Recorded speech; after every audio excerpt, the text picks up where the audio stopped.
Hey neighbor, I'm Greg with growhouse.com. Today we're talking about different ways to grow okra. Okra for us here in the South is just a staple. We've been growing it for years and years and years, and there's a couple different ways to grow it. And you guys that want to grow okra in raised beds or containers, we got something special for you. But first, let's talk about the standard way we've always grown okra here in the South, and that has been in-ground growing. Okra lends itself to that because it loves the heat, it takes a good bit of room, and it can get kind of large on you. So normally speaking, when you see okra growing, especially here in the South, we always grow it in the ground. And as you can see here, we grow these long rows of it. Sometimes we grow shorter rows of it, but most of us gardeners that love okra, we plant a lot of it. And this is Star of David right here, which is a great variety. Now let's talk about spacing. Pretty much in-ground spacing is going to be, your row spacing is going to be, if you plant more than one row, is going to be anywhere from 3 to 6 foot apart. Sometimes this okra can get big and we need room to get in there and cut that okra there without being confined. Now I've only got one row here, but if I was putting in more than one row, I would do anywhere from 3 to 6 foot spacing. 4 to 5 foot is probably the magic spacing there on that. Now in row spacing, how far apart I want my plants, ideally a foot apart is perfect. Okra loves the hot weather. It's one of those few plants that here in the South we can grow all summer long, all the way till frost.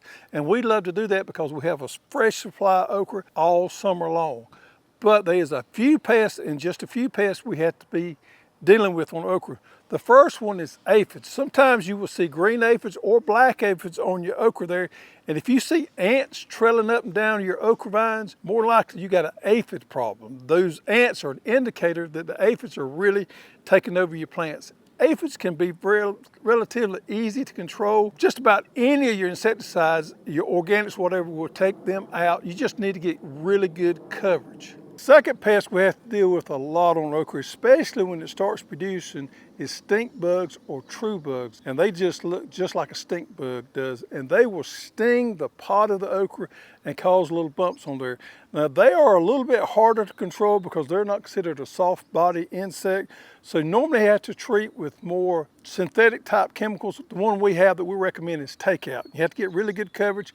Probably takes more than one application to keep those stink bugs under control. And the third one is root knot nematodes. Root knot nematodes loves okra.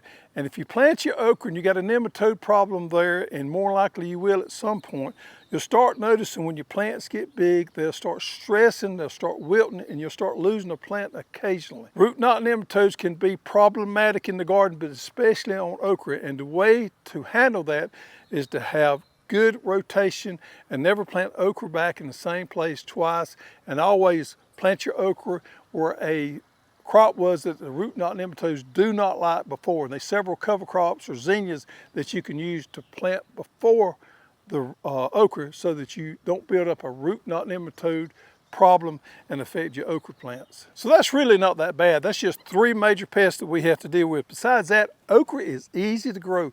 Fertility wise, I just like to incorporate some complete organic before I plant. And when I plant, I'll come back in here with something like Hoss all-in-one and hit it one time. And that's pretty much okra needs. It's very forgiving on fertility. What about direct seeding and transplanting? Early in the spring, I always transplant my okra because okra does not like cool soils. So I get a jump on my first planting by doing that, planting them in the greenhouse, growing out my plants, and transplanting them into my garden. After that, and by now in July, direct seeding works wonderful. It's easy. It doesn't take long, and you can go out there and direct seed your okra in there. You may have to come back here and thin them out just a little bit, but okra germinates really good in hot weather. So every time after the first planting, I normally direct seed after that with my plantings where I keep following up so that we have okra all the way to fall. Now when we talk about harvesting okra, that is going to be pretty much specific to the way you prefer okra and the variety you plant. And what we're going to do is we're going to go over each variety we carry, and there's 9 of them, and I'm going to show you the difference in the way you grow them and the way you harvest them. First was cow horn okra, which is probably not my favorite, but a lot of people out in Louisiana and Texas love to grow this variety right here. Now this is one that you're going to harvest when those pods get long, 6 to 8 inches long, and they're going to be fine, nice and tender, and you can cut them up and use them.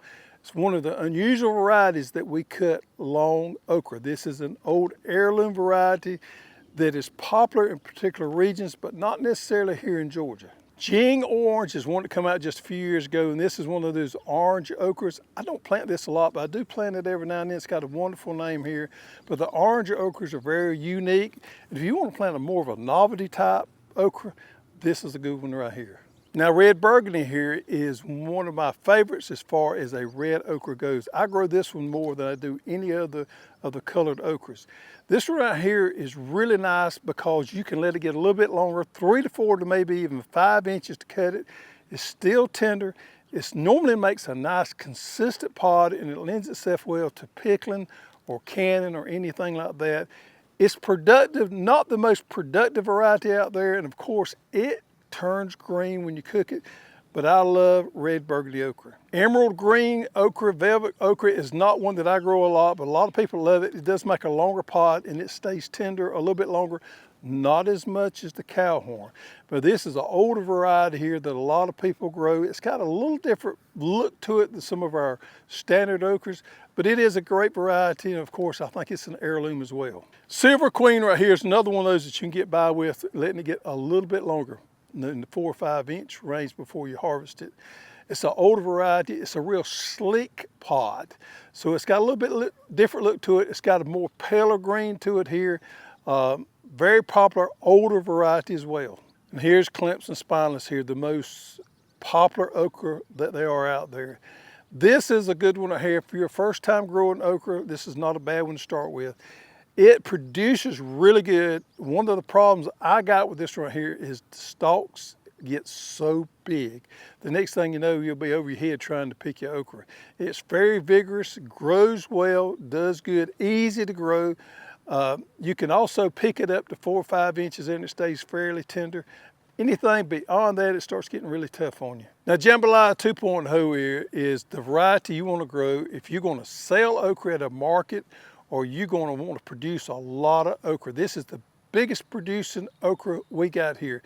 One of the problems with it is it tends to get woody when the pods get long. This is one of those varieties you got to cut really short, 1 to 3 inches. It gets beyond that, it starts getting a little woody and tough on you. Now, the great thing about this one here is it has a short growing habit, so it doesn't get very tall. That can be kind of tough starting out because you have to lean over and pick those pods, but the great thing is it doesn't get out of hand with you getting real tall here. And it does lend itself for people planting gardens in really tight places where you want to control the growth of that okra stalk. Now here's Star of David okra right here. This is the one I've got this long row right here growing. I don't grow this one every year, but this is one of my favorite varieties. It's an old heirloom variety, but it's very stubby.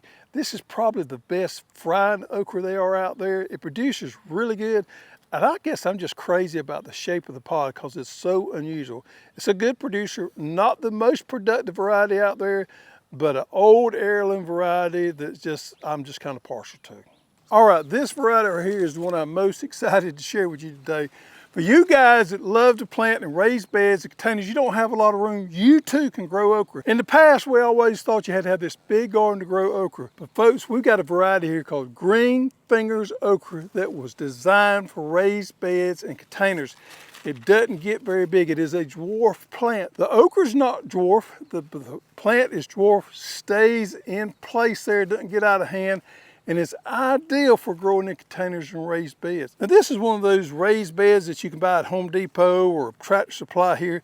It's not a very big raised bed, and you can see these plants right here and there. We've been harvesting okra, all these plants here, for a couple of weeks now, and they're still not very big. They're not going to get out of hand, and this is perfect for you guys that just don't have a lot of room. Now the pods or type pods, you probably want to cut shorter than something like cowhorn. That's the ideal size to cut this Green Fingers right here. Now this one right here is a little bit bigger, and that one's fine.